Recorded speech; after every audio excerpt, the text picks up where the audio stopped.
Yo, what is going on? Episode 27 of Document the Journey. I've not done one of these for like a week and a half, I guess. We have started the pod again. Just filmed a pod episode literally just before this. It's like 11 p.m. on Thursday, the 8th of December. I've had my hair dyed blonde again, which is odd. And I'm still kind of in character because of the Dream Dust movie that we recorded. So these tattoos are not real. Although I quite like the vibe of having tattoos now. I feel like a different person. I've got one on my wrist here. I don't know if you can see that. On my forearm, sorry. One on my forearm here. Shoulder here. Finger, thumb, shoulder. So it's like 1, 2, 3, 4, 5, 6, 7 tattoos in total. Yeah, filmed the Dream Dust movie, which if you follow me on Twitter, that was probably the most fun I've ever had in business.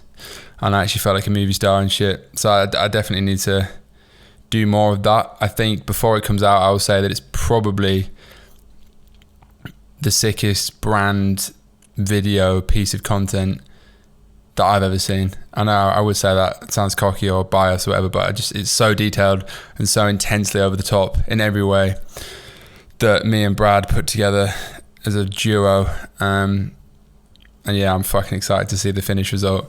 And it was just fun, and it just felt like an opportunity to finally be in a film. And I probably always wanted to be in films, and maybe found like I lost that creative side, or at least wasn't able to like indulge in it as much as I got older and more balls deep into entrepreneurship and building this business and so on. And I never want to be the starving artist. I never wanted to be just the creative. I want to be able to build something. But it's nice to actually like fully engross that part of my mind, because that is probably where I feel like most naturally excited and happy.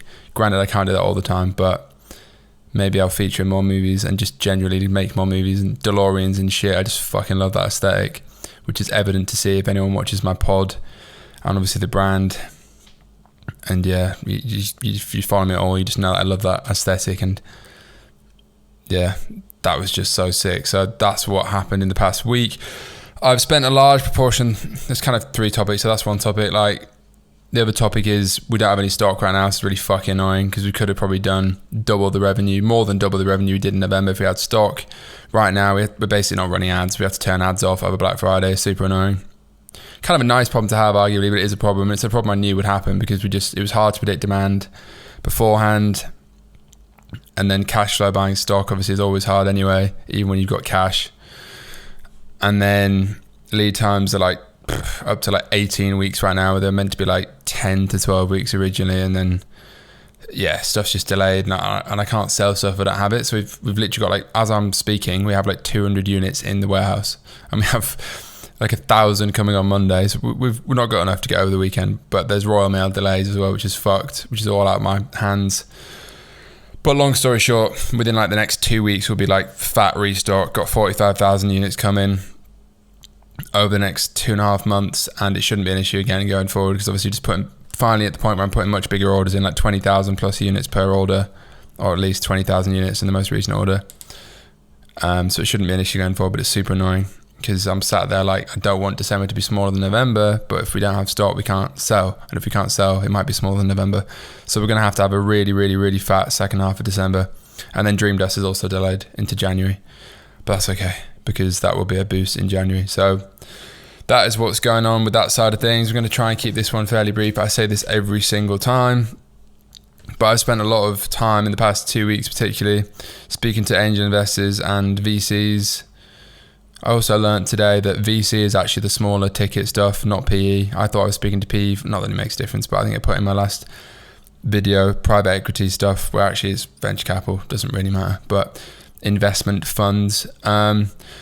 I've had a bunch of follow-up calls with a bunch of them. I find it's arguably a stressful process, but I actually quite enjoy just speaking about the business and selling my vision to people, and it comes very naturally to me, and I enjoy the ability to navigate questions and people digging in on it. And if anything, it makes me more confident that this is the right business and the right market and the right timing, and I'm the right founder.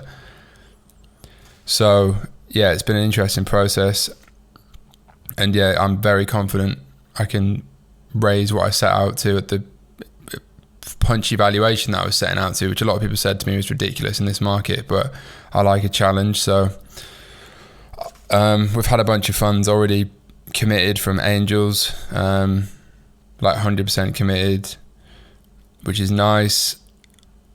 I'm still seeing where we're at in terms of funds, because that would be much, much bigger ticket, obviously, but probably more red tape, almost definitely. So it's just deciding where that goes. But yeah, it's interesting. There's like 5 funds that I'm like in further down the line with, I guess now, like past the second call, we're going through due diligence, all that sort of shit. And it's interesting how you speak to different people from different funds and different businesses, and they have different approaches to things. You know, some want to go bigger and less bothered about profit, and they want to put more money in, all this sort of shit. You speak to other people and other groups of people, and they're much more hesitant and reserved and conservative in what they think the business could do. And it's interesting. I think you have to, it's like with anything, like I guess choosing the right investor, particularly at a fund level where it's more money and more people involved, is I'm feeling like it's kind of like hiring someone and like almost like co-founder. Like you have to go with your gut feel on who you think you could work with and who aligns best with you. So yeah, that's kind of what's going on. Biggest bottleneck in the business, like I said, is stock. I really can't wait to have more stock. Fulfillment's been a nightmare because of Royal Mail. I'm sure a lot of people watching that, you know, run brands have found that's a problem as well. But if there's no problems, we're probably not pushing it hard enough. And yeah, Dream Dust in January, and really things are pretty smooth. They're like on target. We're well past 4,000 active subscribers now, which is nice. That has more than doubled in like the past 40 days compared to like previous 6 months. So something's working. Yeah, honestly, like I'm really just trying to keep things relatively simple and just double down on what's working and just focus on the fundamentals rather than, I'm trying to avoid a lot of fluff in the business right now, because I feel like it's very easy, and I've done it in the past, to just start adding in loads of random overheads like softwares that you don't need, people that you don't need, new SKUs and products that you don't need. Whereas my plan for 2023 is I want to do minimum 8 million in revenue, and I want to probably do it with just Rainbow Dust and Dream Dust and the accessories that we have. We've got like frothers coming. I'll just show you this, it's on the table. 4 different frothers that I'm sampling from China, and they're in price order. So this is just a little side segue. This is all based on 1,000 units minimum, just for context. So this is 67 cents, so about 50p, right? Bear that in mind. That's the cheapest one.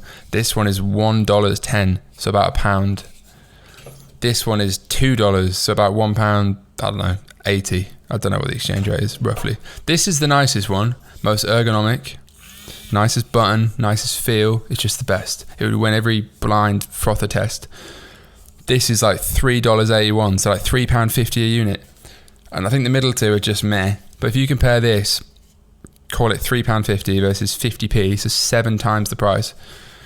It's a difficult one because it comes down to like principles, doesn't it? Because this one is clearly better in every way. This one is retarded. The button should be on the top, in my opinion. The button here is there. I mean, it works the same, but it's got a real horrible click. You can't have the nice soft touch finish. It doesn't make sense pressing it down on the sides. You wouldn't hold it like that. You naturally want to hold it like that. So, which frother would you go for? The cheap one that works, but you just know is not as good an experience, or the one that's 7 times the price and is evidently the best? It's an interesting one, isn't it? So that's what I want to probably go for, but I just want to get the price down. So yeah, Rainbow Dust, Dream Dust, and accessories into 2023. Focus on subscribers, focus on LTV, focus on retention, focus on customer service, focus on expanding into Europe, probably getting a local warehouse or some other workaround to fix that problem so we can actually run ads there. Because right now we're basically one SKU in one territory in terms of ads. And even then, we're not even scratching the surface, in my opinion. And yeah, try and target 8 million plus in 2023. I'm putting that out there now. I'll probably do a video at the start of January, putting like clear goals so we have it on record. But yeah, that's what's going on. I'm very, very, very, very, very excited to release the Dream Dust movie when that does come. I just think it's a fucking work of art. Yeah, you'll see what I mean when it comes out. There's a lot of like specific details that have been very thought out. But other than that, if you are interested in investing, it's kind of along the way with a lot of people now, but if you're still watching this and you haven't seen my shit before and you're an angel investor or whatever, go look at the pitch deck on the link below. subscribe to the pod. Obviously it's come back every Sunday. We're actually doing that now. And yeah, I'm tired. This is a short one. This is the reality. Late fucking Thursday night. Knackered. Have a full inbox with too much shit to do. And yeah, scale time to fucking just stay on the warpath, I guess. Keep chipping away. Time is flowing by. I'm amazed. Final point, I'm amazed it's December the 8th. Like, what, 6 months ago I was in like Marbella in that little trip we did in that villa, for example. I was just talking about that earlier. That was nearly 6 months ago, and that's kind of scary, because when it's in the deep dark depths of winter,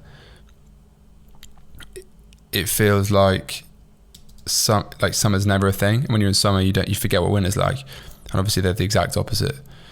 And it's so gradual, but you get to fucking winter, and yeah, it's a pretty miserable time of year. But I'm going Bali in like 3 weeks for New Year's Eve, so that'll be sick.